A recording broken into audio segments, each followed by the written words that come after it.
Hello students, welcome to my channel physics guide by Arijit sir. আশা করি তোমরা সবাই ভালো আছো। সবাই নিট 2021 যেটা 12 সেপ্টেম্বর হতে চলেছে তার জন্য তোমরা প্রিপারেশন নিচ্ছ। একদম টেনশন করবে না, মনের মধ্যে কনফিডেন্স রাখবে যে তোমরা এই নিটটা ক্র্যাক করবেই। এখন লাস্ট মোমেন্টে কিভাবে আমাদের স্টাডি প্ল্যানিংটা কি হওয়া উচিত, কোন কোন টপিকসের উপর জোর দিতে হবে, তার আমরা একটা সিরিজ অফ লেকচার্স আমরা দিচ্ছি। তার মেকানিক্স পার্ট 1টা আমরা আগের ক্লাস ভিডিওটাতে আমরা দিয়েছি। এই ক্লাস ভিডিওটাতে আমরা মেকানিক্স পার্ট 2টা ডিসকাস করব। চলো আমরা ক্লাসটা স্টার্ট করি।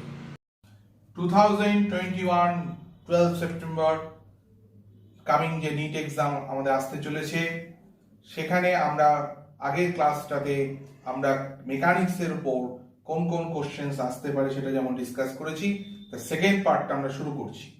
সেকেন্ড আমরা যে যে টপিকসটা আমরা আজকে হাইলাইট করব যে কোনগুলো আসতে চলেছে, তার মধ্যে প্রথম হচ্ছে সার্কুলার মোশন, মানে যেগুলো মেকানিক্সে বাকি আছে আলোচনা করা। সেকেন্ড হচ্ছে সার্কুলার মোশন, তারপর হচ্ছে Newton laws of motion friction, Newton laws of motion and friction. এটা অ্যাকচুয়ালি একটাই কম্বাইন্ড চ্যাপ্টার, মানে ওখানে আমি মনে করি খুব একটা আলাদা করে এটাকে বলার কিছু নেই। Circular motion, Newton laws of motion, friction. তারপরে যে পোর্শনটা আসছে সেটা হচ্ছে রোটেশনাল মেকানিক্স। রোটেশনাল মেকানিক্স, আমি এই রোটেশনাল মেকানিক্স থেকে সেন্টার অফ মাসটাকে আলাদা করে দিচ্ছি। রোটেশনাল মেকানিক্স থেকে আমি সেন্টার অফ মাসটাকে আলাদা করে দিচ্ছি, কারণ আছে, ইচ্ছে করে করছি না। আর আরেকজন কে বসে আছে, সে হচ্ছে কে ওয়ার্ক পাওয়ার এনার্জি। আরেকজন কে বসে আছে ওয়ার্ক পাওয়ার এনার্জি, মানে মেকানিক্সের বাকি পার্ট হচ্ছে এই কজন নিয়ে রয়েছে, এবং ওয়ার্ক পাওয়ার এনার্জির মধ্যে আরেকজন ঢুকে বসে আছে, সে হচ্ছে কলিশন।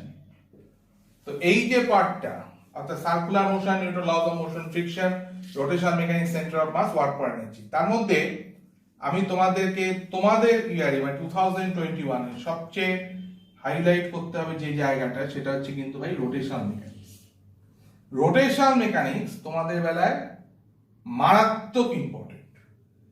সেন্টার অফ মাস থেকে কোশ্চেন আমার মনে হয় না তোমাদের বেলায় আসবে, কিন্তু রোটেশনাল মেকানিক্সটা তোমাদের বেলায় মারাত্মক ইম্পর্টেন্ট।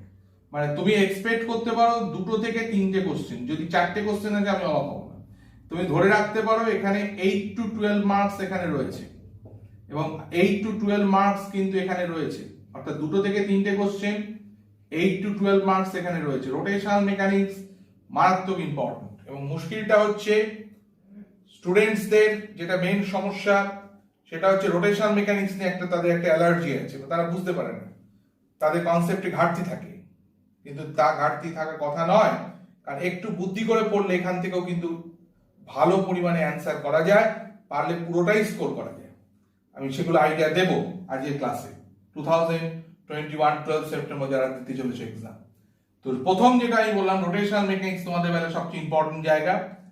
তারপরে যদি সবচেয়ে ইম্পর্টেন্ট যদি কি বলি, তাহলে সার্কুলার মোশন। সার্কুলার মোশন থেকে তুমি কোশ্চেন পাবে, এবং সার্কুলার মোশন থেকে খুব বেশি কোশ্চেন তুমি পাবে তা বলবো না, আসবে।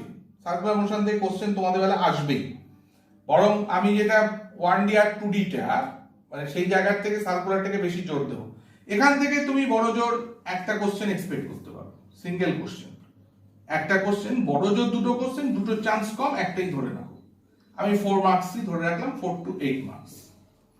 আর 100% যেখান থেকে তোমার কোশ্চেন আসবেই সেটা কিন্তু work power energy and collision.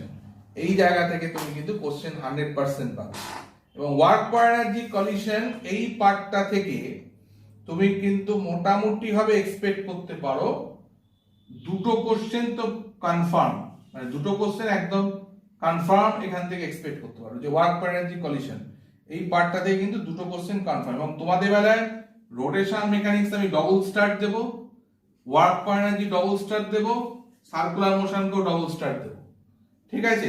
এবং এই জায়গার বিশেষ করে মেন নিটের যারা ফিজিক্সে উইক আছো তাদের জন্য আমি বলবো মেকানিক্স পার্টে ভাইটাল রোল প্লে করছে কিন্তু এখান থেকে 2 থেকে 3টে, এখানে 2 থেকে 3টে, মানে অলমোস্ট 16 to 20 মার্কস। এই জায়গাটা কিন্তু একটা বিরাট ইম্পর্টেন্ট জায়গা। এই কারণে আমি বারবার বলছি যারা ফিজিক্সে উইক তাদের কিন্তু এই জায়গাটা একটা কিন্তু অ্যালার্জি আছে, মানে তারা কিন্তু ঠিক অ্যাটেম্পটা করতে পারে না। কিন্তু আমি সেটা তাদের জন্য স্পেশালি আজকে ক্লাসটা বলবো, তারা কিন্তু মন দিয়ে শুনবে ক্লাসটা, যে কি করে এখান থেকে নাম্বারটা তুলবে। Newton laws of motion friction, এখান থেকে কোশ্চেনটা আসতে পারে কিন্তু তোমাদের বেলা অতটা ইম্পর্টেন্ট নয়। Newton laws of motion friction যদি আসে তো ফ্রিকশনটা আমার মনে হচ্ছে একটু ইম্পর্টেন্ট হলেও হতে পারে, কিন্তু যদি Newton laws of motion friction থেকে ডাইরেক্ট কোশ্চেন হয়তো আসবে না। যদি Newton laws of motion friction থেকে যদি কোশ্চেন দেয় তাহলে সেটা সামহাউ সার্কুলার মোশনকে মিশিয়ে দিতে পারে, মানে সার্কুলার মোশনের মধ্যে একটা টেনশনের টাচ দিয়ে নিউটনকে মিশিয়ে দিল। কিন্তু আমার মনে হয় না তোমাদের বেলায় Newton laws of motion friction দিয়ে কোশ্চেন আসবে বলে। সেন্টার অফ মাসটাও তোমাদের বেলায় অতটা ইম্পর্টেন্ট নয়, মানে ধরতে পারো আসবে না সেন্টার অফ মাসটা।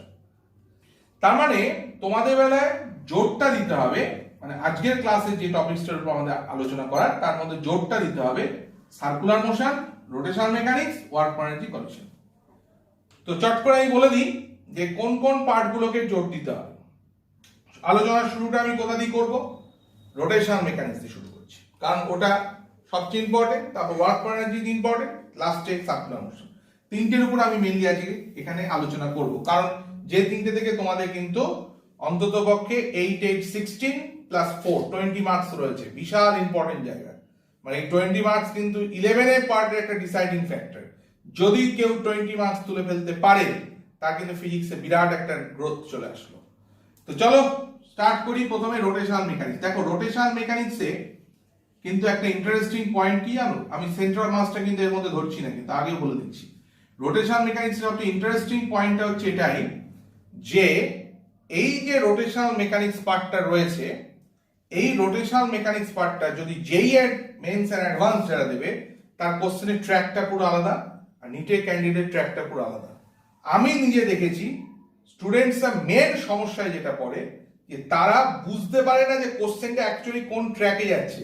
আমি আবারও বলছি যে জেই মেন্স অ্যাডভান্সে একটা ক্যান্ডিডেটকে যখন আমি রোটেশনাল মেকানিক্স ট্রিট করব তখন টোটাল ক্লাসের ওরিয়েন্টেশনটা আলাদা হবে, নিটেরটা টোটালটা আলাদা হবে।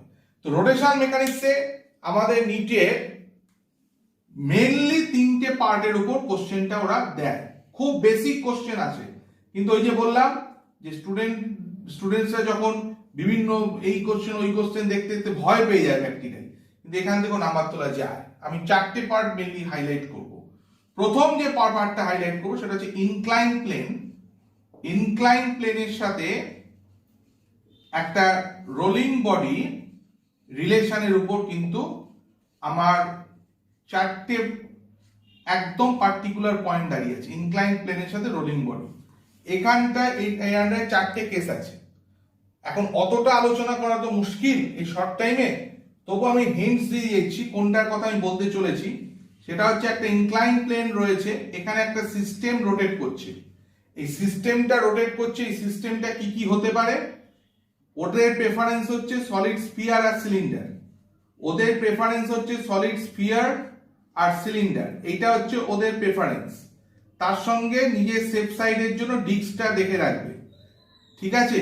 তাদের মোমেন্ট অফ ইনার্শিয়ার ভ্যালুগুলো কিন্তু অবশ্যই মনে রাখবে। সলিড স্ফিয়ারের ক্ষেত্রে মোমেন্ট অফ ইনার্শিয়া তোমরা জানোই যে 2/5 mr², এবং সেটা কিন্তু বেশি ওরা প্রেফার করে, তাই পাশে লিখে রাখলাম। আর এখানে ডিস্ক বা সিলিন্ডার দুজনের ক্ষেত্রে মোমেন্ট অফ ইনার্শিয়াটা যেটা দাঁড়াচ্ছে সেটা হচ্ছে 1/2 mr², অর্থাৎ নিজের অ্যাক্সিসের অ্যাবাউটে রোটেট করছে। অনেকে হয়তো বলতে পারো যে স্যার কোন অ্যাক্সিসে অ্যাবাউট রোটেট করছে সেটা তো বলছেন না। আমি ভাই বুঝতেই পারছো, তোমরা যারা এই কিছুদিন পর নিট দিতে যাচ্ছ তাদের নতুন করে বলার কিছু নেই যে কোন অ্যাক্সিসে অ্যাবাউট রোটেট করছে, সেটা বুঝতেই পারছো যে কোন অ্যাক্সিসে অ্যাবাউট রোটেট করতে করতে রোল করতে করতে সে পড়ছে ইনক্লাইন প্লেন দিয়ে। এখানে প্রথম যেটা তোমাদের মানে যে জায়গাটার উপর জোর দিতে হবে সেটা হচ্ছে ই টোটাল আর E potential energy. E potential divided by E total energy, sorry E rotational energy,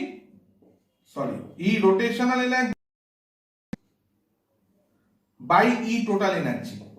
এবার রোটেশনাল এনার্জি মানে হচ্ছে 1/2 i⍵²। রোটেশনাল এনার্জি মানে হচ্ছে 1/2 i⍵²। কতটা ভালো করে বোঝার চেষ্টা করো। আর টোটাল এনার্জিটা কত হবে? টোটাল এনার্জি যেটা হবে সেটা হচ্ছে তোমার একটা পার্টিকেল যদি এটার মাস ক্যাপিটাল এম ধরি, সেটা যদি ভি ভেলোসিটিতে পড়তে থাকে এবং ওমেগা অ্যাঙ্গুলার ভেলোসিটি রোটেট করতে থাকে, তাহলে half M V square plus half I omega square. ঠিক আছে, এবার তুমি তো জানো যে I equals to M K square, তাহলে I equals to M K square এই ফর্মেশনটা অ্যাপ্লাই করে তুমি কে স্কোয়ার বাই আর স্কোয়ারের ভ্যালুটা তুমি এখান থেকে পেয়ে যাচ্ছ। I equals to M K square করে কে স্কোয়ার বাই আর স্কোয়ারের ভ্যালুটা পেয়ে যাচ্ছ, এবং তুমি এর সাথে সাথে ভি ইকুয়ালস টু ওমেগা আর এখানে বসিয়ে দিতে পারছো, ইউজ করতে পারছো। তাহলে সেইটা অ্যাপ্লাই করে তুমি রোটেশনাল এনার্জি আর টোটাল এনার্জি, আবার E translational energy divided by E total energy, এই রেশিওগুলো কিন্তু প্রত্যেকটা ক্ষেত্রে ক্যালকুলেট করে নেবে। এটা হচ্ছে প্রথম, তুমি অবশ্যই দেখবে। সেকেন্ড, চারটে ফ্যাক্টর হয়। সেকেন্ড যে ফ্যাক্টরটা দেখবে ইনক্লাইন প্লেনে আন্ডারে, সেটা হচ্ছে যখন এই পার্টিকেলটা রোটেট করতে করতে পড়ছে তখন তার অ্যাক্সিলারেশনটা কি করে বের করতে হয়। আরেকটা হচ্ছে যেটা এমজিএইচ অর্থাৎ total energy, that is equals to translational kinetic energy হচ্ছে half M V square, rotational kinetic energy হচ্ছে কত, হাফ আই ওমেগা স্কোয়ার। তাহলে এখান থেকে যেটা দেখা যাচ্ছে half M V square, I মানে হচ্ছে কত এম কে স্কোয়ার, ওমেগা স্কোয়ার মানে হচ্ছে V square by R square. Clear কি ক্লিয়ার না? তো সেখান থেকে তুমি কিন্তু ভেলোসিটির একটা ভি স্কোয়ারের যে এক্সপ্রেশনটা তুমি পাচ্ছ সেটা কি দাঁড়াচ্ছে, 2gh। Velocity v square equals to কত, 2gh divided by 1 plus k square by R square. তাহলে ভি স্কোয়ারের জায়গায় কি এক্সপ্রেশনটা পাচ্ছ, রুটান 2gh ডিভাইডেড বাই কত, 1 প্লাস কত K square by R square. Clear? বুঝতেই পারছো কিভাবে আসছে। এবং এই জায়গাটাতে এটা যদি থিটা হয়, এটা যদি এই সাইড থেকে পার্টিকেলটা পড়ে, এই সাইড থেকে যদি পার্টিকেলটা পড়ে এবং যদি টোটাল এল ডিস্টেন্স ট্রাভেল করে, তাহলে সাইন থিটা ইকুয়ালস টু কত, এইচ বাই এল। এইটা করে এইচ এর জায়গায় আমরা কি বসাবো, 2g into L sine theta divided by 1 plus কত K square by R square, that is equals to V square equals to 2al। ঠিক আছে কি ঠিক নেই? এবার K square by R square relation তো তুমি পেয়েই যাচ্ছ, K square by R square relation তো পেয়েই যাচ্ছ। সেখান থেকে ফাইনাল ভেলোসিটি গুলো কি হবে সেটা তো তুমি জানো, সেই ভেলোসিটিটা তুমি পেয়ে যাচ্ছ। তার থেকে অ্যাক্সিলারেশনের ভ্যালু বের করা অবশ্যই তোমাদের করতে হবে। এবং লাস্টে হচ্ছে যেটা কোএফিসিয়েন্ট অফ ফ্রিকশন, তার ভ্যালুটা বের করা। কোএফিসিয়েন্ট অফ ফ্রিকশন তার ভ্যালুটা বের করা। এই চারটে কেস তোমাকে কিন্তু অবশ্যই পড়তে হবে। যারা আমার কাছে ক্লাস স্টাডি করেছো ডাইরেক্টলি তারা তো জানো যে আমি চারটে পয়েন্ট আলাদা করে লিখিয়ে দিয়েছিলাম, বা যারা আমার কাছে ক্লাস করোনি, নতুন আমার এই ভিডিওটা দেখছো, তারা একটু টেক্সট বুক ঘেটে বা এমসিকিউ বুক দেখে অন্তত এইগুলোকে একটু দেখে রাখবে। এই চারটে point, incline plane with rolling body পেয়ে যাবে, কারণ এটা কমন। এই চারটে পয়েন্ট থেকে কিন্তু একটা কোশ্চেন তোমাদের বেলায় আসবে, মোটামুটি তুমি ধরে রাখতে পারো চারটে পয়েন্ট থেকে একটা কোশ্চেন তোমাদের বেলায় আসবে। আমার এত শর্ট টাইম যে পুরোটা আমি ডিসকাস করতে পারছি না ইচ্ছা থাকলেও, তো যাই হোক, কারণ আমার এই ক্লাস ভিডিওটা বানানোর মূল উদ্দেশ্য হচ্ছে জাস্ট একটা আইডিয়া দেওয়া যে লাস্ট মোমেন্টে কি কি পড়তে হবে। তো ইনক্লাইন প্লেন একটা পার্ট হয়ে গেল, যেটা আমি বলছিলাম যে রোটেশনাল মেকানিক্সের চারটে ফ্যাক্টর, তার মধ্যে একটা হচ্ছে incline plane plus rolling body. সবচেয়ে ইম্পর্টেন্ট হচ্ছে এই জায়গাটা, এবং এই জায়গাটা তোমরা পড়ে ফেললে। ঠিক আছে, সেকেন্ড পয়েন্ট যেটা যেটা আমি তোমাদেরকে অবশ্যই জোর দিতে বলবো, সেটা হচ্ছে পার্টিকুলার মোমেন্ট অফ ইনার্শিয়া। এই পার্টিকুলার মোমেন্ট অফ ইনার্শিয়া এই কনসেপ্টটার উপর খুব খুব স্ট্রেস দিয়ে যত রকমের কোশ্চেন হতে পারে সেগুলো কিন্তু তোমাদেরকে স্টাডি করতে হবে। ঠিক আছে, পার্টিকুলার মোমেন্ট অফ ইনার্শিয়া। এবং সেক্ষেত্রে বেসিক প্রথমে কি মোমেন্ট অফ ইনার্শিয়ার ভ্যালুগুলো কি, সেকেন্ড হচ্ছে ডিস্ক এর উপর আমরা জানি যে বিভিন্ন পিকচার যেগুলো হয়, যে ধরো এরকম একটা ডিস্ক রয়েছে, একবার অ্যাক্সিসটা মাঝখান দিয়ে গেলে তার মোমেন্ট অফ ইনার্শিয়া কি হবে, বা ডিস্কটা এরকম ভাবে রয়েছে তার সাইড দিয়ে গেলে মোমেন্ট অফ ইনার্শিয়া কি হবে। এরকম যে কেসগুলো আছে সেই কেসগুলোকে তোমাদেরকে অবশ্যই, বা আরেকটা কেস হতে পারে যদি একটা সাইড দিয়ে একটা সারফেস দিয়ে চলে যায় ট্যানজেনশিয়াল বরাবর, তাহলে সেক্ষেত্রে মোমেন্ট অফ ইনার্শিয়া কি হবে, এই যে সার্কুলার ডিস্কের উপর যে কেসগুলো রয়েছে সেগুলো অবশ্যই ভালো করে পড়তে হবে। তার সঙ্গে সঙ্গে মোমেন্ট অফ ইনার্শিয়ার উপর তোমাকে যেটা জোর দিতে হবে সেটা হচ্ছে ইন্ডিভিজুয়াল ভ্যালু, এবং তার সাথে হচ্ছে বেসিক জায়গাগুলো। বেসিক জায়গা মানে মোমেন্ট অফ ইনার্শিয়া মনে রাখবে নিউটনিয়ান মেকানিক্সে মাসের ইকুইভ্যালেন্ট, তাই মোমেন্ট অফ ইনার্শিয়া একটা স্কেলার কোয়ান্টিটি। তাই দুটো সিস্টেম হোক, তিনটে সিস্টেম হোক, যখন কম্বাইন হয় তখন আই টোটাল যেটা সেটা হচ্ছে I1 plus I2 plus I3 হিসাবেই হয়। তো এই যে ছোট ছোট ছোট ছোট পার্ট, এই বেসিক কনসেপ্টের উপর যে এমসিকিউ গুলো থাকে সেগুলোকে অতি অবশ্যই পড়বে। তাই মোমেন্ট অফ, তাই আমি তোমাদেরকে বলবো যে পার্টিকুলার মোমেন্ট অফ ইনার্শিয়া তার অ্যাপ্লিকেশন যেখানে যেখানে হবে সেই এমসিকিউ গুলোকে স্পেশালি জোর দেবে। ইনক্লাইন প্লেন রোলিং বডি এইটার উপর জোর দেবে, মোমেন্ট অফ ইনার্শিয়ার উপর জোর দেবে। তারপরে যেটা তোমরা জোর দেবে সেটা হচ্ছে torque equals to I alpha. কথাটা ভালো করে বুঝবে, torque equals to I alpha এই রিলেশনটা। এবং এখানে মনে রাখবে এই টর্কটা কে তৈরি করছে। টর্ক মানে কি? ফোর্স ইনটু একটা distance, force into distance that is equals two হচ্ছে আই আলফা। তাহলে কোশ্চেনের ক্যারেক্টারটা তোমাকে বুঝবে নিচে যে দুই রকমের কোশ্চেন হতে পারে। কি রকম? আইদার কোনো ফোর্স দিয়ে দেবে, সেক্ষেত্রে ধর একটা বডি রোল করছে, এখানে একটা ফোর্স একটা সাইডে দিলাম, তাহলে কোন অ্যাক্সিসের অ্যাবাউটে, ধরো সাইডে একটা অ্যাক্সিসের অ্যাবাউটে রোটেট করছে, তাহলে ফোর্স ইনটু পারপেন্ডিকুলার ডিসটেন্স তুমি এভাবে ক্যালকুলেট করবে। তাহলে দুটো ভাবে থাকবে, একটা ফোর্স দেওয়া থাকবে, ডিসটেন্স দেওয়া থাকবে, তুমি আই আলফা করে আলফা অ্যাঙ্গুলার অ্যাক্সিলারেশনের ভ্যালু বের করবে। আইটা অবশ্যই তোমার নন বডি থাকলে তার ভ্যালুটা নিয়ে কাজ করবে, যদি আননোন থাকে তাহলে পার্টিকেল থাকলে এম আর স্কয়ার করে দেবে। আরেকটা যেটা হবে, অনেক সময় এফটা দেখবে দেওয়া নেই, তখন তুমি ইউজ করবে এমজি কে, অর্থাৎ বডিটার একটা রড ধরো পড়ছে, এই যে রডটা যে পড়ছে কোন একটা পয়েন্টের অ্যাবাউটে রডটা পড়ছে, এই এমজিটা কিন্তু একটা টর্ক তৈরি, এমজিটা হচ্ছে একটা ফোর্স, আর এই পয়েন্টের অ্যাবাউটে যদি পড়ে এই ডিসটেন্সটা হচ্ছে কত? পারপেন্ডিকুলার ডিসটেন্স হিসেবে কাজ করবে। তার মানে কি বলতে চাইছি যে torque equals to I alpha এই রিলেশনটা যে যে জায়গায় ইউজ হয়েছে সেই জায়গার এমসিকিউটা তোমরা অতি অবশ্যই পড়বে। এবং আমি তোমাকে দায়িত্ব নিয়ে বলতে পারি দুটো ভাবে কোশ্চেনটা ভাগ হচ্ছে। একটাতে তুমি দেখবে ডাইরেক্টলি ফোর্সটা কোশ্চেনে দেওয়া থাকবে অথবা দেওয়া থাকবে না। যেই মেন্স অ্যাডভান্সে হলে আমি অনেক কিছু বলতাম, কিন্তু নিটে ক্যান্ডিডেটদের বেশি ডিপে যাওয়ার দরকার নেই, ফোর্সটা দেওয়া আছে কি না দেখবে। ফোর্স যদি না দেওয়া থাকে তুমি সেকেন্ড অপশন তুমি ভাববে যে ওয়েটটাকে আমি ফোর্স হিসেবে ইউজ করবো, দেখবে প্রবলেমস তোমার নেমে যাবে। থার্ড ফোর্থ যেটা রোটেশন মেকানিজমে তোমরা জোর দেবে সেটা হচ্ছে কনজারভেশন অফ অ্যাঙ্গুলার মোমেন্টাম। মানে ইনক্লাইন প্লেনের পর মোমেন্ট অফ ইনার্শিয়ার পর সবচেয়ে ইম্পর্টেন্ট হচ্ছে এইটা। প্রত্যেকটা ইম্পর্টেন্ট, কারণ তোমাদের বেলা রোটেশন মেকানিক্সটা মানে ভয়ঙ্কর ইম্পর্টেন্ট। তাই আমি বারবার বলছি রোটেশন মেকানিক্সের কনজারভেশন অফ অ্যাঙ্গুলার মোমেন্টামের জায়গাটা থেকে তোমাকে মাথায় রাখতে হবে যে I1 omega 1 equals to I2 omega 2। একদম বেসিক এই ফর্মুলাটার দিকে ইউজ করে তোমাকে প্রবলেমস গুলো এমসিকিউতে করতে হবে। নিটে মূলত conservation of angular momentum application particular দুটো কেসে হয়। একটা হচ্ছে তোমার কি দাঁড়াচ্ছে, সেটা হচ্ছে একটা ডিস্ক, তার সঙ্গে সেটা রোটেট করছে নরমালি, তার উপর একটা মাসকে ইনজেক্ট করা। ওদের নিটের ক্যান্ডিডেটদের জন্য বলি যে নিটের কোশ্চেনের সেটারদের কাছে সার্কুলার ডিস্কের রোটেশনের উপর কিন্তু কনজারভেশন অফ অ্যাঙ্গুলার মোমেন্টামটা বেশি প্রেফার করে ওরা, তাই ওটাই তোমাদের কিন্তু বেশি করে স্ট্রেস দিয়ে পড়তে হবে। এবং তাতে ডিস্কটা একটা রোটেট করছে ইনিশিয়ালি, তার I1 ওমেগা 1 হয়ে গেল, এবার একটা পার্টিকেল অ্যাটাচ হলো, তার মানে কি হচ্ছে ডিস্ক এটা পার্টিকেল অ্যাটাচ হলো মানে কি সিস্টেমে একটা মাস ইনজেক্ট হলো। তোমাকে বুঝতে হবে যে মোমেন্ট অফ ইনার্শিয়া মাসের ইকুইভ্যালেন্ট, তার মানে আই তো মোমেন্ট অফ ইনার্শিয়া ছিলই, এবার নতুন করে মাসের পার্টিকেল অ্যাড হলো, তার মোমেন্ট অফ ইনার্শিয়া কত এম আর স্কয়ার করে দেবে।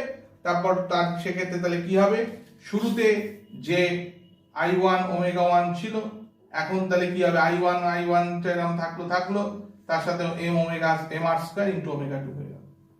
আর কি সেটা হচ্ছে ডিস্কের রোটেশন একটা করছে, আরেকটা ডিস্ক রোটেট করছে, বা দুটো ডিস্ককে এক করে দিলাম, মানে কম্বাইন হয়ে গেল দুটো ডিস্ক। তাহলে এর যদি মোমেন্ট অফ ইনার্শিয়া I1 হয়, এটা যদি I2 হয়, তাহলে দুজনে কম্বাইন্ড হয়ে গেলে কি হবে I1 প্লাস I2। খুব ইম্পর্টেন্ট। এবং তার থেকে লস অফ কাইনেটিক এনার্জিটাও তোমাকে কিন্তু দেখতে হবে। তাহলে অলরেডি রোটেশনাল মেকানিক্সের 4টে পয়েন্ট তোমাকে ডিসকাস করেছি।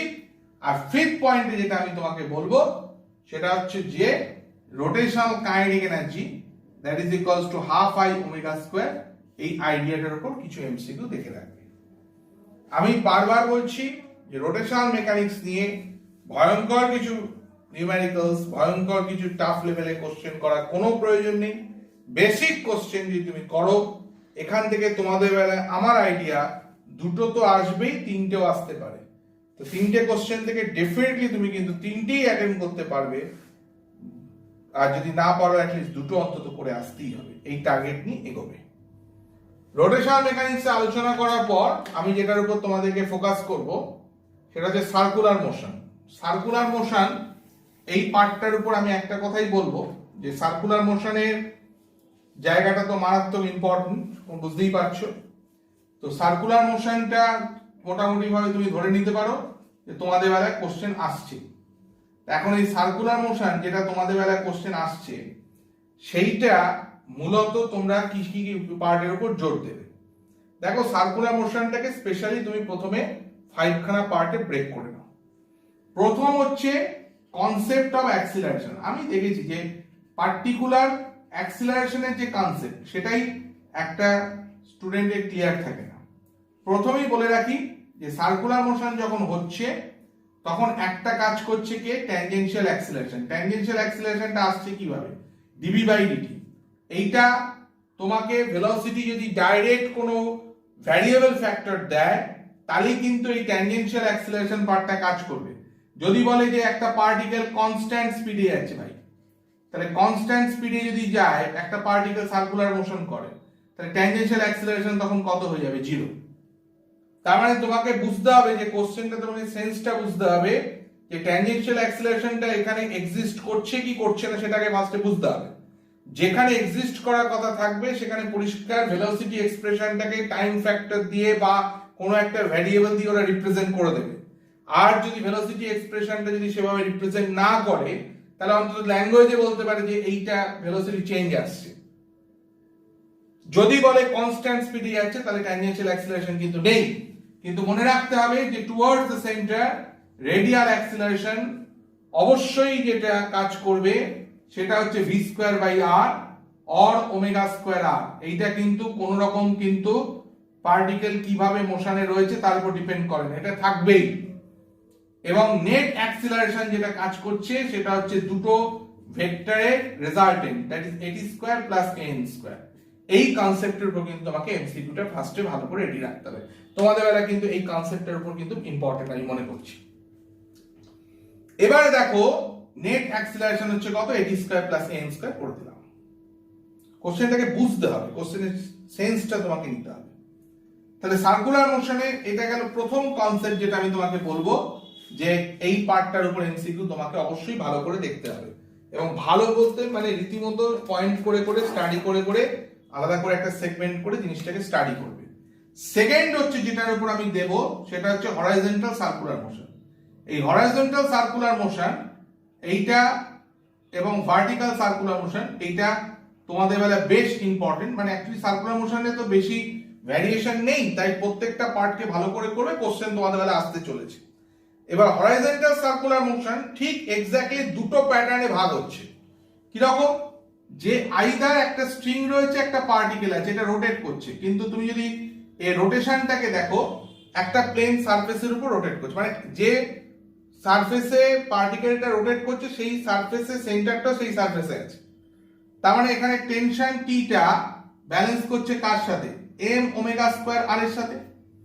এবার কোশ্চেনটা একটু যদি টাফের দিকে যায় তাহলে টাফটা কিভাবে তৈরি করব, টাফটা কিভাবে তৈরি করব, টাফটা এইভাবে তৈরি করব যে এই যে সার্কুলার মোশনটা হচ্ছে আমি স্ট্রিংটা দিয়ে দুটো পার্টিকেল জুড়ে দেবো, এইবার রোটেশনটা হচ্ছে।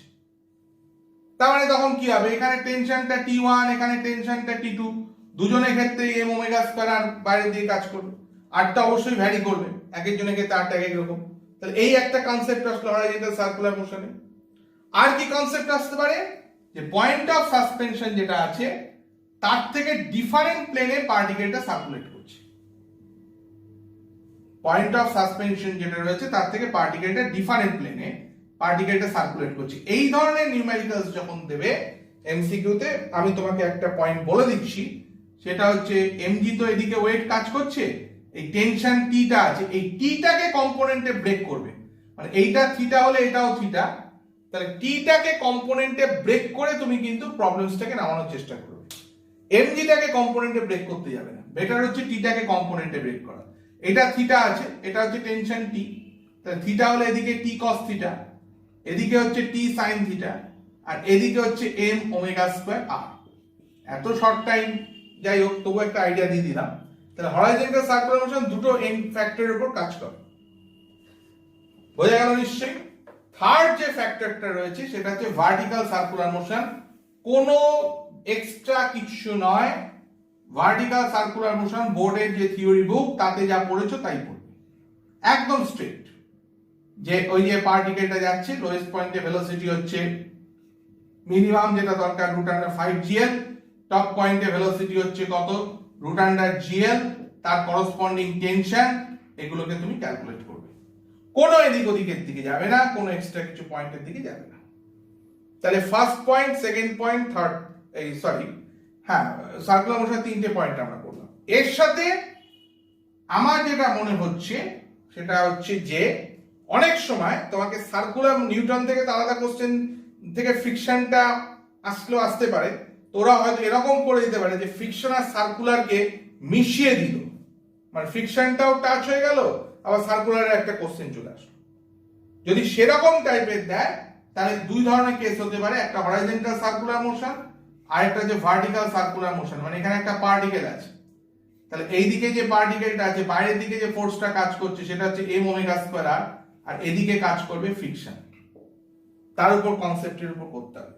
এবং ফ্রিকশনটা কত মিউ এস ইনটু এন, এনটা কার সাথে ব্যালেন্স করছে এমজির সাথে। আর ভার্টিক্যাল সার্কুলার মোশন এখানে একটা ব্লক অ্যাটাচ রয়েছে, এমজির জন্য পড়ে যাওয়ার কথা, তার উল্টো দিকে কাজ করছে ফ্রিকশন, তাকে আটকে রেখে দিচ্ছে। নিশ্চয়ই বোঝা গেছে। আর যেটা পড়বে সেটা হচ্ছে ব্যাংকিং। ব্যাংকিং এর কেসটা অবশ্যই পড়বে। স্পেশালি ব্যাংকিংটা ওরা মুখস্থ করবে না যে tan θ = v square by rg, ওইরকম ভাবে ব্যাপারটাকে মুখস্থ করবে না। ব্যাংকিং এর ক্ষেত্রে যেটা তোমরা পড়বে সেটা হচ্ছে কি, কোশ্চেনটাতে দেখবে যে ফোর হুইলার হলে কোনো সমস্যা নেই, ফোর হুইলারে tan θ টা আসবেই, কিন্তু টু হুইলার যখন একটা টার্ন নিচ্ছে স্টুডেন্টদের গন্ডগোলটা কোথায় হয়ে যায় সেটা হচ্ছে ফ্রিকশনটা আছে কি নেই সেটা বুঝে উঠতে পারে না। সবসময় তাদের মাথায় একটাই ঢুকে বসে আছে tan θ মানে v স্কয়ার বাই rg।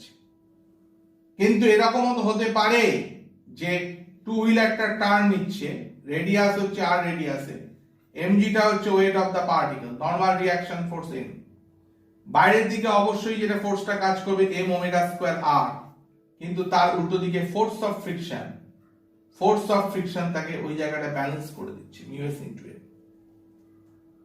তাহলে এই কনসেপ্ট থেকে কিন্তু তুমি যদি খেয়াল করে দেখো যে mv square by r or m omega square r যেটা বাইরের দিকে কাজ করছে, mv square by r or m omega square r, that is equals to mu s into n, n মানে হচ্ছে mg, তাহলে v equals to root under of কত mu s into g into r। এই যে velocity এক্সপ্রেশনটা আসলো, কোথায় tan θ আছে এখানে? কিচ্ছু নেই।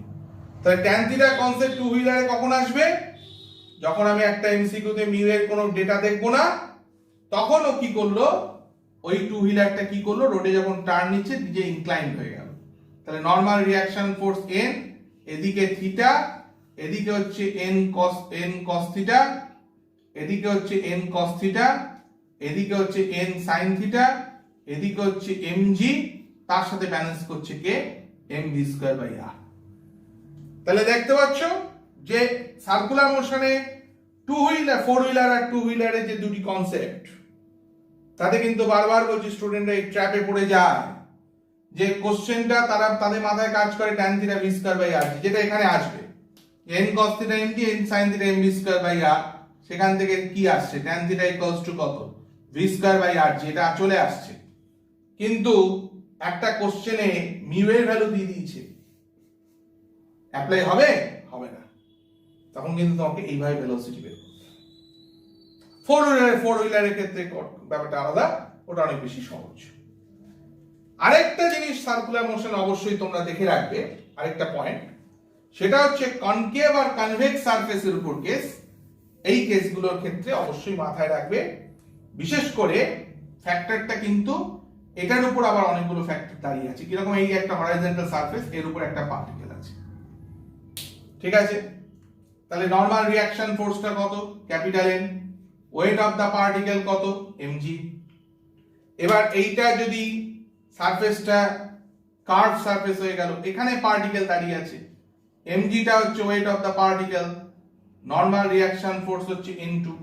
এখানে পার্টিকেলটা যদি v ভেলোসিটিতে যায়, এখানেও পার্টিকেলটা যদি v ভেলোসিটিতে যায়, রেডিয়াস যদি ক্যাপিটাল r হয়, তাহলে এইদিকে পার্টিকেলটা v ভেলোসিটিতে যদি যায়, তাহলে বাইরের দিকে যে ফোর্সটা কাজ করবে সেই ফোর্সটা হচ্ছে কত?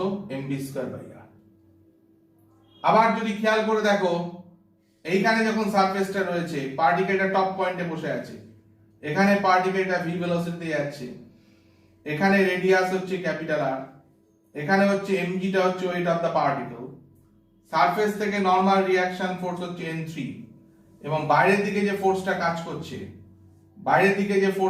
করছে, সেই ফোর্সটা হচ্ছে কত? mv²/r। তাহলে এখান থেকে হচ্ছে n3 plus mv²/r, that is equals two mg।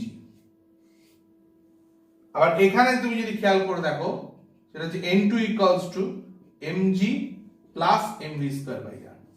তা দেখতে পাচ্ছ নরমাল রিঅ্যাকশন ফোর্সের ফ্ল্যাকচুয়েশনটা। এখানে কি হবে? Normal n1 equals to mg। এইটা হচ্ছে কিন্তু একটা সারফেসটা কিন্তু ফ্ল্যাকচুয়েট করছে। এবার যদি তুমি খেয়াল করে দেখো, যদি আমরা এরকম ভাবে ফিজিক্সটাকে ডিসকাস করি যে সারফেসটা কনভেক্স কনকেভ সারফেসে পার্টিকেল রয়েছে, কিন্তু একটু অন্য, একদম স্ট্রেট হরাইজন লোয়ার পয়েন্টে নয়, একটু বেঁকে আছে, তখন কিন্তু আবার কেসটা কি হচ্ছে? mgটা হচ্ছে ওয়েট অফ দা পার্টিকেল, এখানে নরমাল রিঅ্যাকশন ফোর্স হচ্ছে থিটা, এখানে থিটা হলে এটাও থিটা, এদিকে হচ্ছে mg cos থিটা, আর এখানে পার্টিকেল যদি v ভেলোসিটিতে যায়, তাহলে বাইরের দিকে যে ফোর্সটা কাজ করছে সেটা হচ্ছে mv²/r। আবার এখানে যদি পার্টিকেলটা এখানে চলে যায়, এখানে যদি পার্টিকেলটা v ভেলোসিটিতে যায়, থিটা অ্যাঙ্গেলে যদি যায়, তাহলে বাইরের দিকে যে ফোর্সটা কাজ করছে সেটা হচ্ছে mv²/r। সারফেস থেকে নরমাল রিঅ্যাকশন ফোর্স হচ্ছে n, mgটা হচ্ছে ওয়েট অফ দা পার্টিকেল, এটা থিটা হলে এদিকে কম্পোনেন্ট হচ্ছে কত? mg cos theta. তাহলে এখানে ইকুয়েশন কি লিখবে? n equals to mv²/r plus mg cos theta, আর এখানে কি লিখবে? n প্লাস mv²/r, তার উল্টো দিকে mg cos থিটা। তো এই কনসেপ্টগুলো তোমাদের সার্কুলার মোশনে অবশ্যই তোমরা ভালো করে স্টাডিতে রাখবে। আর নেক্সট যে পার্টটার দিকে আমরা এন্টার করব সেটা হচ্ছে ওয়ার্ক পার এনার্জি। ওয়ার্ক পার এনার্জি আর কলিশন, এখান থেকে স্টুডেন্টস তোমরা কিন্তু দুটো কোশ্চেন পাবেই, এবং স্পেশালি আমি তোমাকে বলছি কলিশনটা কিন্তু থেকে কোশ্চেন তোমাদের বেলা আসার প্রচন্ড চান্স আছে। তাই ওয়ার্ক পার এনার্জি আর কলিশন, তার থেকে তো 8 মার্কস তোমরা ধরেই রাখতে পারো আসছে। তাই এবার প্রশ্ন হচ্ছে স্টুডেন্টসরা তোমরা কি স্টাইলে পড়বে। প্রথম কথা হচ্ছে ওয়ার্ক পার এনার্জি থেকে বেসিক কোশ্চেন পড়বে, তার মধ্যে একটা পার্ট হচ্ছে যেটা স্প্রিং এর উপর ভীষণভাবে জোর দেবে, অর্থাৎ স্প্রিং এর ক্ষেত্রে ওয়ার্ক ডানের যে কনসেপ্ট গুলো আসছে সেগুলোকে তোমাদের অবশ্যই জোর দিতে হবে। এবং আরেকটা যেটা পয়েন্ট যেটা স্টুডেন্টরা অতটা ফলো করে না, সেটা হচ্ছে কনজারভেটিভ ফোর্স ফিল্ডের আন্ডারে যে এমসিকিউ গুলো আছে, কনজারভেটিভ ফোর্স ফিল্ডের আন্ডারে, সেটাও কিন্তু তাকে অতি অবশ্যই দেখতে হবে। তাহলে একটা হচ্ছে স্প্রিং, আরেকটা হচ্ছে কনজারভেটিভ ফোর্স ফিল্ড, এই আন্ডারে, এবং কনজারভেটিভ ফোর্স ফিল্ড আর নন কনজারভেটিভ ফোর্স ফিল্ড, সেটার উপর আন্ডারে এমসিকিউ। এই দুটোকে আমি প্রথমে হাইলাইট করব, কারণ এই দুটো পয়েন্টের উপর আমি দেখেছি স্টুডেন্টসরা কিন্তু একটু কম নজর দেয়। এর পাশাপাশি তোমাকে যেটা মাথায় রাখতে হবে ওয়ার্ক ডানে, সেটা হচ্ছে ফোর্স ইনটু ডিসপ্লেসমেন্ট ভ্যারিয়েবল ফোর্সের আন্ডারে ওয়ার্ক ডান, সে বেসিক। মূল কথাটা হচ্ছে বেশি কিন্তু হার্ড কিছু কোশ্চেন কিন্তু আসবে না, বেসিক কোশ্চেন আসবে, এবং সেইগুলোকে তোমরা পড়বে, এবং সেক্ষেত্রে বেসিক বোর্ড লেভেলের বইয়ের থেকেও তোমরা একটু আধটু আইডিয়া নিতে পারো, তবে এমসিকিউ পড়তে হবে, সেই জায়গাগুলোকে তোমরা কিন্তু দেখবে ওয়ার্ক ডানের উপর। আর কলিশনের ক্ষেত্রে আমি আগেই বলে রাখি যে কলিশন আমাদের তো প্র্যাকটিক্যালি তিনটে পার্ট, একটা ইলাস্টিক, একটা ইনইলাস্টিক আর একটা পারফেক্টলি ইনইলাস্টিক কলিশন, এবং আরেকটা হচ্ছে অবলিক টাইপ কলিশন। তার কলিশনটা আমি বিশেষ করে তোমাদেরকে জোর দিতে বলবো, দুটো জিনিস সবসময় মাথায় রাখবে যে কোনো একটা কলিশনে যখন তোমার একটা কনসেপ্ট আসছে, সেখানে কনজারভেশন অফ লিনিয়ার মোমেন্টামটা হচ্ছে মাস্ট, অর্থাৎ যে কোনো কলিশনের ক্ষেত্রে এটা অ্যাপ্লিকেবল। তার উপর তোমাকে কিন্তু অবশ্যই কনজারভেশন অফ লিনিয়ার মোমেন্টামের উপর ইকুয়েশন সেট করতে হবে। সেকেন্ড কথা হচ্ছে যেটা ইলাস্টিক কলিশনের ক্ষেত্রে তুমি in addition coefficient of restitution, elastic collision তার coefficient of restitution E equals to 1, সেখানে তোমার একটা ইকুয়েশন সেট করতে পারো। ইলাস্টিক কলিশনের কনসেপ্টটা কি সেটা একটু আইডিয়া তোমাদের ভালো করে রাখতে হবে, এবং পারফেক্টলি ইলাস্টিক কলিশন এবং ইলাস্টিক অবলিক কলিশন এগুলো কিন্তু তোমাদেরকে ভালো করে রেডি করতে হবে। তো ওয়ার্ক পার এনার্জি আর কলিশন এই জায়গাটার উপর তোমরা জোর দেবে, অবশ্যই ভালো করে দেখবে, এবং ধরে স্পেশালি আমি তোমাকে বলে দিচ্ছি কলিশন পার্টটা কিন্তু তোমাদের বেলায় কোশ্চেন আসছে। তো এই হচ্ছে পার্ট আমরা ডিসকাস করলাম ওয়ার্ক পার এনার্জি কলিশনের উপর। এবার আমাদের যে পার্টটা পড়ে রয়েছে সেটা হচ্ছে Newton laws of motion and friction. Newton laws of motion and friction তোমাদের বেলায় অতটা ইম্পর্টেন্ট না, ইম্পর্টেন্ট বলতে আসতে পারে কোশ্চেন, কিন্তু সেটা আমার মনে হয় যে কোনো কারোর সাথে পাঞ্চ করে দেবে, অর্থাৎ কোশ্চেনটার মধ্যে হয়তো দেখা যাবে যে ওয়ার্ক পার এনার্জি কোশ্চেন, সেখানে হয়তো নিউটনের কনসেপ্টে ইউজ হচ্ছে, তাই জন্য নিউটন লস অফ মোশনটা পড়বে, কিন্তু একটা বেসিক জায়গাটা ক্লিয়ার রাখতে হবে। ফ্রিকশনটা তার তুলনায় কম্পারেটিভলি বেশি ইম্পর্টেন্ট। আরেকটা জিনিস আমি বলে রাখছি, যেটা হচ্ছে এই কনজারভেশন অফ লিনিয়ার মোমেন্টাম, এই কনসেপ্টটাকে কিন্তু particular conservation of linear momentum এই কনসেপ্টের উপর এমসিকিউ গুলো কিন্তু ভালো করে দেখবে। কনজারভেশন অফ লিনিয়ার মোমেন্টামের উপর কনসেপ্টের উপর এমসিকিউ গুলো ভালো করে দেখবে। কেন? কনজারভেশন অফ লিনিয়ার মোমেন্টামের যে এমসিকিউ গুলো আসে তার সঙ্গে কিন্তু লিঙ্ক পাবে নিউটনের, লিঙ্ক পাবে হচ্ছে কলিশনের। তাই কনজারভেশন অফ লিনিয়ার মোমেন্টামের কনসেপ্ট কিন্তু তোমাদের ভালো করে জানতে হবে। তাই স্টুডেন্টস তোমাদেরকে বারবার বলছি যে মেকানিক্স হচ্ছে, আমি আমার দীর্ঘদিনের এক্সপিরিয়েন্স থেকে দেখেছি যে যারা ফিজিক্সে উইক তাদের জন্য একটা নেগেটিভ পার্ট, কিন্তু যদি বুদ্ধি করে পড়া যায় তাহলে কিন্তু এখান থেকেও কিন্তু অনেক স্কোর তুলে আনা সম্ভব। বিশেষ করে যদি তোমরা আমার দুটো ক্লাস ভিডিওকে ফলো করো, অর্থাৎ পার্ট 1 এবং পার্ট 2, যেটা আজকে ক্লাসটা নিলাম, এই দুটো ক্লাস ভিডিওতে আমরা টোটাল মেকানিক্সটার উপর আমরা বলতে চাইছি। হাইলাইটিং পার্ট হচ্ছে কি কি, ওয়ার্ক পার এনার্জি, রোটেশন, এই দুটো হচ্ছে সবচেয়ে ইম্পর্টেন্ট। 3+2 5 খানা কোশ্চেন, আমি এক্সপেক্ট করছি 20 মার্কস এই দুটো থেকে পেয়ে যাবে। ওদিকে হচ্ছে ইউনিট অ্যান্ড ডাইমেনশন, দুটো কোশ্চেন, 20+8 28, অন্তত একটা কোশ্চেন তো আসবেই ধরে নাও, তার মানে হচ্ছে 32। তারপর হচ্ছে 1D রয়েছে, প্রজেক্টাইল আছে, নিউটন লস অফ মোশন আছে, ফ্রিকশন আছে, সেখান থেকে আরো কম বেশি একটা কি দুটো কোশ্চেন পাবে। মূল কথাটা হচ্ছে 32 মার্কসের মোটামুটি এখানে রেঞ্জ কিন্তু রয়েছে। এই জায়গাটা থেকে ফিজিক্সে যারা উইক তাদের কিন্তু বুদ্ধি করে পড়াশোনা করে অন্তত 20 মার্কস তুলে আনতেই হবে, আর যারা ফিজিক্সে স্ট্রং তাদের পুরোটাই তুলতে হবে। কারণ আমি আগেই বলছি কোশ্চেন কিন্তু খুব একটা কঠিন হয় না, বেসিক কোশ্চেন পড়ো, ভয় পাবে না, যেটা সবচেয়ে ইম্পর্টেন্ট। প্রথমেই ধরে নেবে না যে আমি মেকানিক্স মানে আমি পারবো না। একটা কোশ্চেন পড়ার আগে আমি দেখতে পাচ্ছি যে স্টুডেন্টসটা হাফ চিন্তা করে নিচ্ছে যে এ তো আমার দ্বারা হবে না, এরকম ভাবে কিন্তু পড়বে না। সবসময় মনের মধ্যে কনফিডেন্স রাখবে, বুদ্ধি করে পড়ো, বেসিক কোশ্চেন পড়ো, বোর্ড লেভেলের টেক্সট বুকে নিউমেরিক্যালস দেখো, তার সাথে এমসিকিউ দেখো, কিন্তু আমি বারবার বলছি এমন কিছু পড়ে টাইম নষ্ট করবে না যেটা অত্যন্ত হার্ড, লাস্ট মোমেন্টে করার চেষ্টা করছো, সেরকম কিন্তু করতে যাবে না। বেসিক এমসিকিউ, সেখান থেকে কিন্তু কোশ্চেন তুমি কমন পাবে। তো টোটাল মেকানিক্স পার্টের একটা আইডিয়া আমি দেওয়ার চেষ্টা করলাম। এই শর্ট টাইমের মধ্যে মেকানিক্সটা কি কি পড়তে হবে লাস্ট মোমেন্টে, সেই জায়গাটা কিন্তু তোমরা ফলো করলে আশা করি উপকৃত হবে। মেকানিক্স এমন একটা জায়গা যার নিট এবং জেই মেন্স অ্যাডভান্সের কোশ্চেনের লেভেলের কিন্তু একটা ডিফারেন্স আছে। এবং নিট যারা দিতে চলেছ তারা বারবার ভাবো যে জেই মেন্স অ্যাডভান্সের কোশ্চেনটা দেখে যে হয়তো এই ধরনের একটা টাফ লেভেলের কোশ্চেন হয়তো মেকানিক্সে আমাদের ফেস করতে হবে। তাতে ফিজিক্সে যারা একটু পোর তারা কিন্তু ওই জায়গাটাতে ভয় পেয়ে যাও এবং তারা মেকানিক্সটাকে অ্যাভয়েড করার চেষ্টা করো। কিন্তু তোমাদের বেলায় মেকানিক্সে কিন্তু অলমোস্ট 28 থেকে 32 মার্কস বা তার বেশিও আসতে পারে, তার কম কিন্তু আসবে না।